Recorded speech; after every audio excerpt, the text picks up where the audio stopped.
Сәлем достар, бұл Алматы полициясының балалар назарына ақпараттық пайдалайдарының кезекті шығарылымы.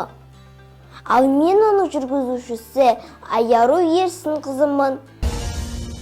Бүгін не үшін көлікте қауіпсіздік белдігін тағу маңызды екені туралы айтамыз. Көлікте артқы орында отырсаң да белдік тағу міндетті. Ол кенет тоқтағанда немесе жол көлік оқиғасы болғанда денеңді қорғап қалады. Тағу оңай, бекіттің, және сен қауіпсізсің. Егер белдік жұмыс істемесе, жүргізушіге бірден айт. Есіңде болсын, қауіпсіздік белдігі қарапайым, бірақ өмір сақтайтын құрал. Әрқашан белдік тақ, аман жүр.